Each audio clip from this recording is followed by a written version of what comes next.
Hope you all doing well today. Today's the last day of July. And as we move into August, of course, tropical season ramps up.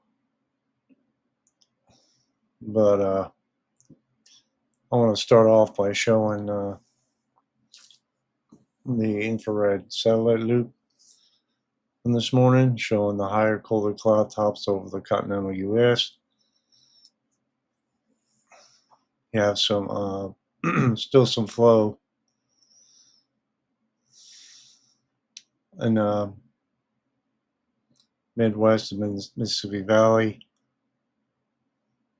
And with the surface trough over the middle part of the southeast here, and with the front starting to make its way towards the northeast quarter, which will eventually bring cooler air to a good portion of the eastern U.S. So if we look at the mid-level water vapor, this gives us a good idea where the drier areas and at the mid levels anyway, and the deeper moisture is in the whites and greens you see here.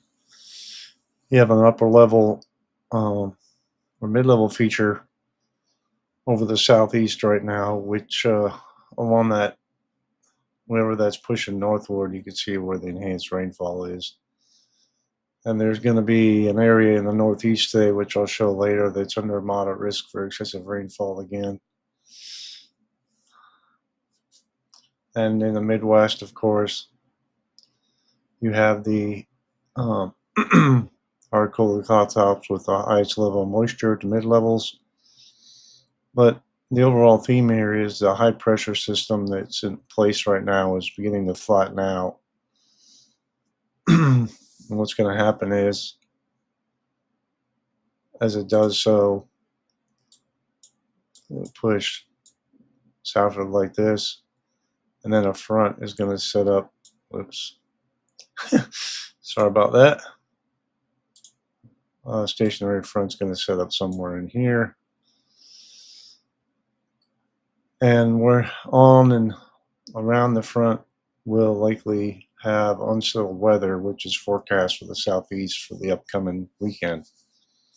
And that'll lead to cool temperatures as well. And what will happen after that, eventually later in the period, high pressure is going to build back in this way, and heat's going to build into the middle part of the country. So given that, let's look at the current hazards right now. Currently placed for today, 7:31, valid at 07:38 02 UTC, which is about 3 a.m., depending on where you're at in the U.S. So heat advisories for the good portion of the southeast, flood watches, the northeast quarter for today, that same area I was talking about, flood watch along the I always had trouble with the Great Lakes names. I don't know why, but I'll get it eventually. I took geography in school, but I still have trouble with some of the states and stuff like that. I'm working on it, guys. Anyway, flood watch and flood warnings here. Texas, New Mexico, Arizona. Arizona has extreme heat warning, which is saying something when we talk about temperatures for that area. It must be getting really hot. And you have an extreme heat warning stretching from Mississippi, Louisiana, Tennessee, halfway through here. My dang states, I'll tell you. Arkansas, excuse me. And anyway, and you have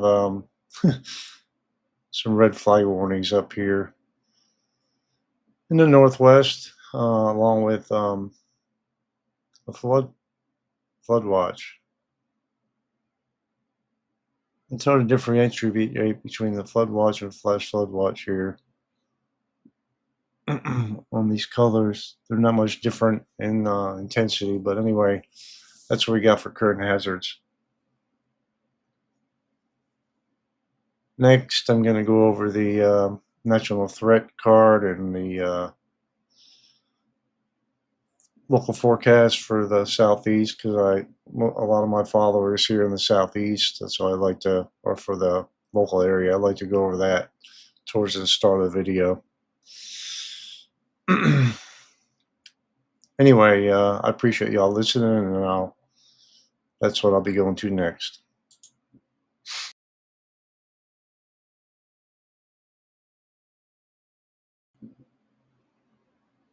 As far as the national threat briefing, which I like to do every day, there's significant flash flooding risk in the for excessive rainfall in the mid-Atlantic.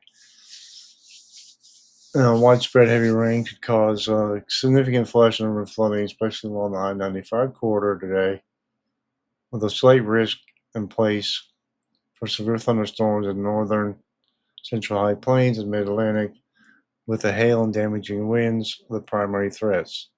Of course, the heat is still, as I showed in the previous slides, the heat is still very oppressive in the southeast, the deep south today, with feel like temperatures again exceeding 100 degrees. So, of course, take heat safety precautions like I always talk about when working outside. And for today's local forecast, it's going to be partly cloudy, high 93, with a UV index of 8, which means feel like 101. Very high with heat index, which means the sun's going to be out a lot. So put on sunscreen if you're going to be outside. Drink a lot of water.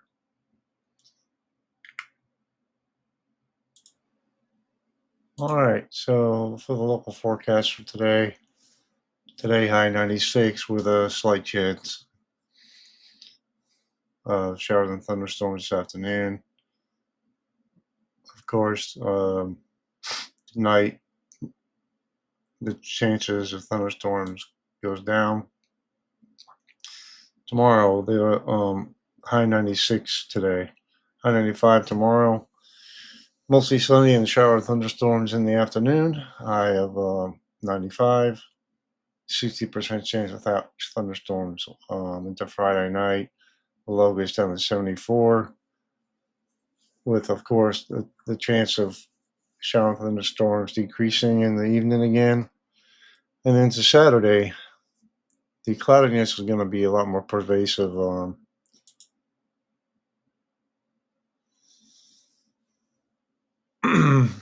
Especially in the evening, with an 80% chance of precip sometime during the day. Shower and thunderstorms Saturday night. You can see the high here on Saturday, 85. Sunday, shower and thunderstorms likely, high 79. See the wind is from the northeast here. Northeasterly wind usually brings in cooler temps, although it's not going to be like October air. You can, where you can wear a sweater in the morning and go out. It's still going to be humid, but it's not going to be nearly as hot as it has been. 79 is below normal for sure. Going into Sunday night, low 68. Shower thunderstorms likely, and the chances chance showers and thunderstorms overnight. And then Monday again, shower and thunderstorms likely, high of 82.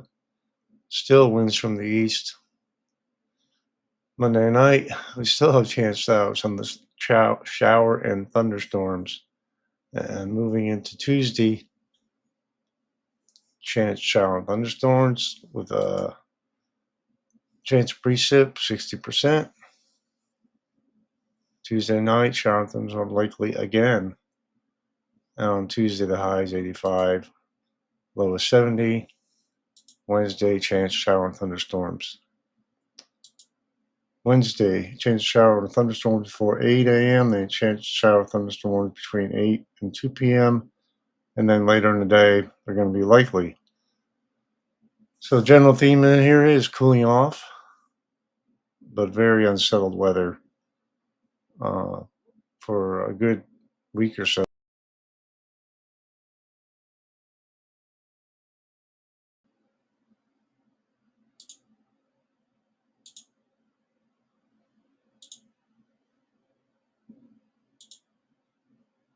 So as far as excessive rainfall goes, this is the current forecast up to 12Z today for this morning. You have a large area of slight risk of excessive rainfall ongoing today. If you look overlaid with the radar, you can see why. Very, thunderstorms training over the same areas can lead to excessive rainfall, reaching a flooding risk, a flooding criteria. So going back to the outlook, of course, there's a marginal risk surrounding it, and a marginal risk in the southeast up into the up of the spine of the Appalachians up into New York. So when it says day 2, that's today at 12Z to tomorrow to 12Z. So you have a moderate risk here in Maryland, parts of New Jersey, which means at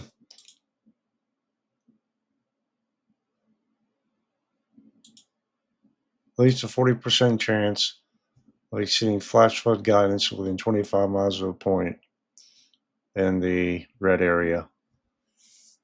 There's been quite a few of these moderate risks lately, so I would take this seriously and be prepared for this. And so just because you're surrounded by slight risk around that doesn't necessarily mean it's not going to flood, just not as likely. And a larger marginal risk stretching all the way into the deep south through the high plains into the Midwest and upper Midwest, Montana and Idaho. So to get day 3, a slight risk just further south along the eastern seaboard here into the deep south, into the Midwest and the upper Midwest, high plains. Day 4, marginal risk just further south, and marginal risk in the central part of the country, Oklahoma, Kansas, South Dakota. If we go to day 4 and 5, day 5, large marginal risk over Georgia, Kentucky, Alabama, parts of Mississippi, Illinois, Missouri, Arkansas, Iowa, Indiana, and a small portion of Montana. It's possible, I think, that this might be upgraded to a slight risk in the coming days, just depending on where the boundary's set up and how much rain we've already gotten in these areas. So as far as how much rainfall is expected, I don't know what I just did, but yikes. I turned the world on its side. There we go. Never done that before. Oh, I changed the compass orientation. Sorry about that. As far as QPF, which is the amount of precip expected,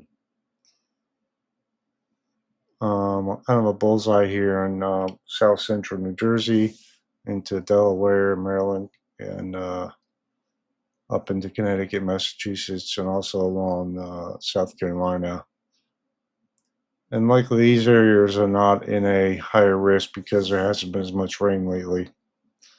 And a lot of areas out in the west actually having quite a bit of rain.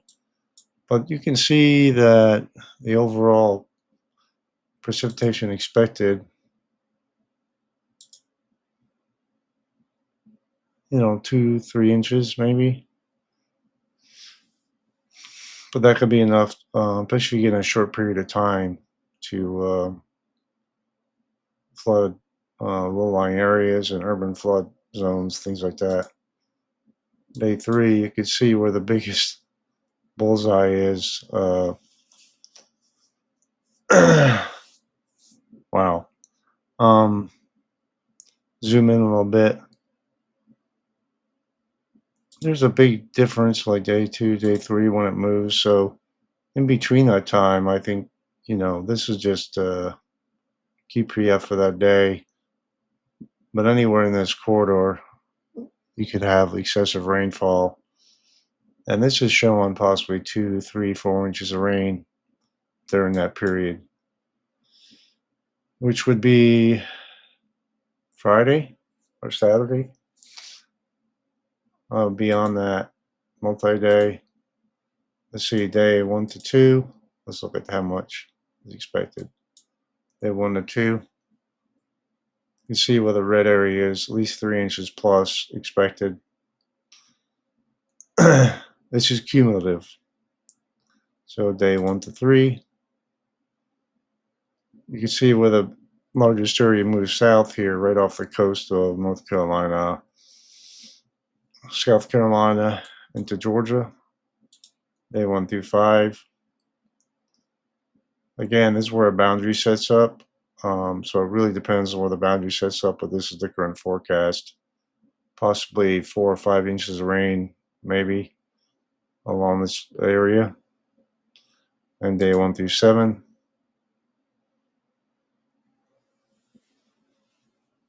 QPF, not a lot of increase in the numbers here, but you can see where the biggest swath is going to be.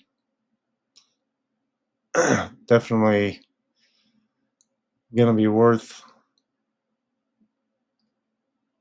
keeping an eye on for the deep south.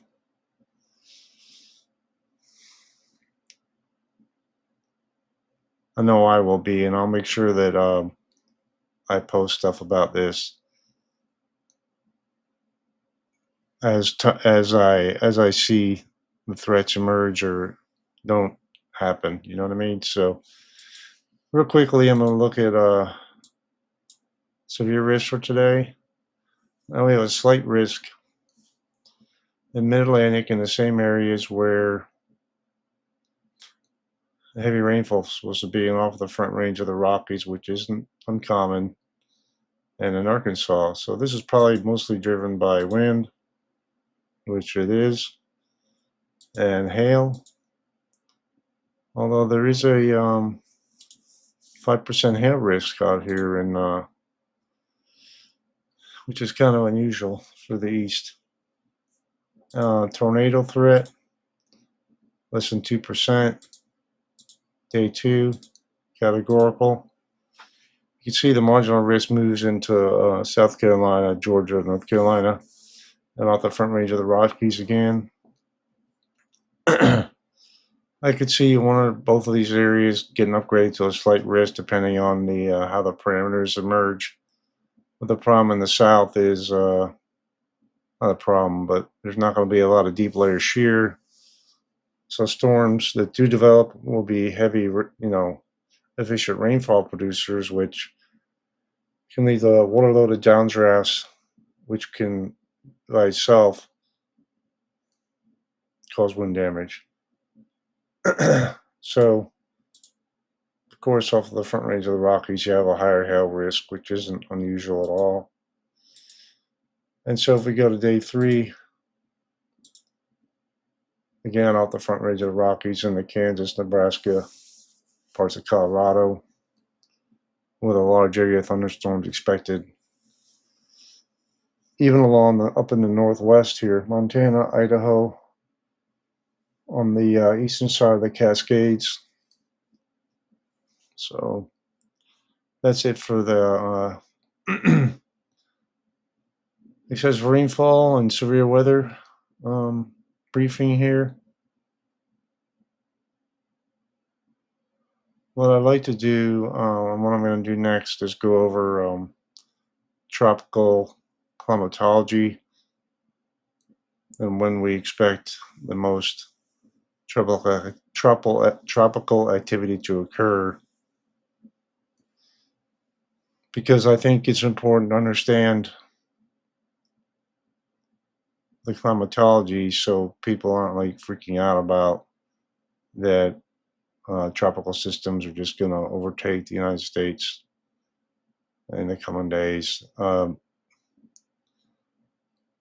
It's important to be prepared and observe what's going on. And if you live in a coastal area, you should always be prepared for something like that. Anyway, that's what I'm going to do next. I hope y'all stay on to watch that because I think it's important. And even if you don't live in a coastal area, storms that come on shore can weaken and stall out over areas which can produce excessive rainfall by themselves. So, all right. Well, I'll be back in a minute.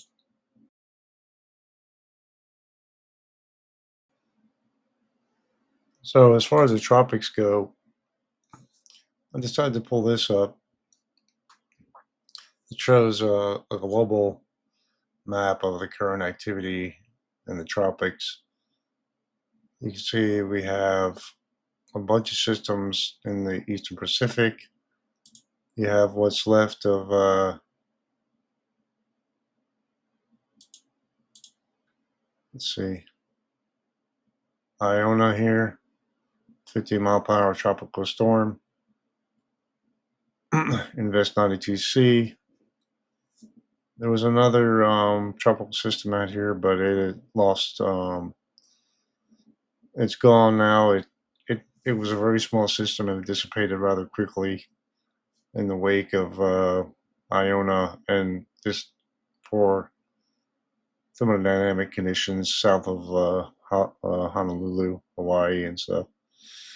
Invest 92C. This has a 40% chance of developing in the next 7 days. I know the Pacific isn't a big concern to people, but I want to show you how much activity is and compare it to the Atlantic.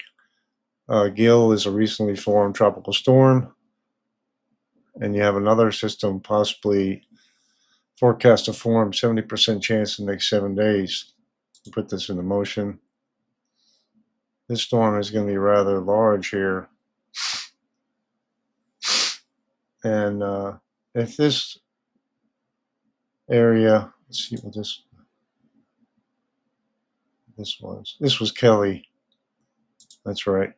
See how it was so close to Iona here, and the outflow and stuff kind of killed it off. Anyway, the tropical East Pacific has really been outdoing the Atlantic this year. And you can see as you compare it to the Atlantic Ocean, you get a feel for, see all the dust here? You can see let me get my tool out. I can't draw on it. Anyway.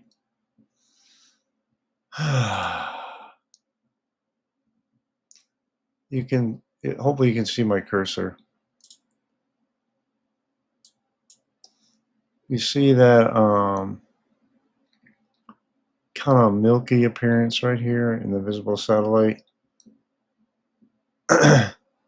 This is future, or this is let's see, today. Sorry guys. Let's go back to the 30th so I can show this.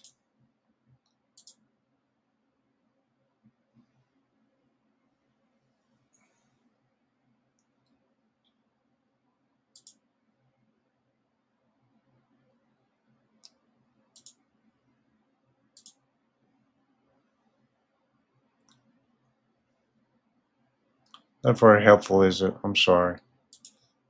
Hate to do this on the fly, but I wanted to stop it. Dang it. I haven't used it before, so I'm a little bit challenged by it. But this was yesterday. Uh,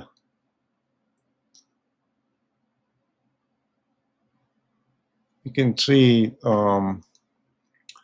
you have like the possibly developing system out here in the tropics, but it's going to have trouble because of all the dry air surrounding it and the dust. You can see the milky appearance right over top of it, and that'll likely move east with this system, and that is not very favorable for system to develop with that kind of dust over top of it. Anyway, I want to show you that. Next, I'm just going to go over tropical climatology, and then that'll be it for today.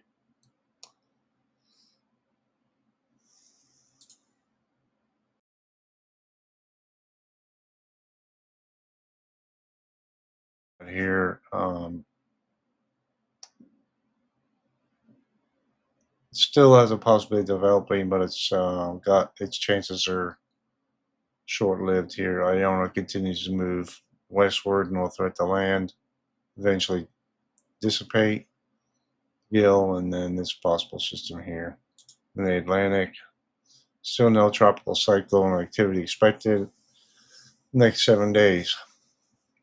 And if you look at this is what I like to show here.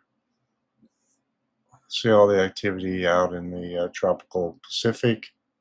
And you have this frontal boundary setting up, and models want to develop a low pressure on it. Whether that'll be tropical in nature, if it's along a frontal boundary, hard to say. But overall, the models aren't very bullish on anything major developing. And given the dry air out in the main development region, which is out into the Atlantic, it doesn't look very favorable just yet. Although in the long term, the possibilities of more system developing is higher as it becomes more favorable out here in the Atlantic Ocean. Anyway, that's that. Climatology. This is a graph showing Atlantic hurricane and tropical storm activity. You can see hurricanes and tropical storms in red here where they ramp up. You see in August, September, peaks in first week of September, and then drops off through October, November, and December. And just hurricanes by themselves. You have a couple different, high points here and kind of bouncing back down, just like hurricane tropical storm. But this is a total of both, and this is just hurricanes. Anyway, this is based on data from 1944 to 2020, so pretty recent. But you can see the general trend here. Tropical activity does increase markedly August, middle of August into September for the Atlantic hurricane season. I don't like to show the tropical Pacific that much because it's not impacting people in the U.S. directly most times. Anyway, this is climatology for number of named storms per 100 years, passing within 150 nautical miles of a location. You can see the climatology about where storms develop, named storms, and this is hurricanes per 100 years. So a lot less hurricanes in August, of course, than named storms. Named storms can be tropical storms or hurricanes. Just hurricanes by themselves is the second one here. Number of named storms per 100 years from in September. You can see how a large red area greater than 70, but it's normalized for 100 years. You see where this gives you an idea of where they form and where the most likely to be, which you can see most of it is not on land. So most of the storms that do develop stay offshore. Bermuda's straight in the middle of this, and but it's such a small island that it rarely gets hit.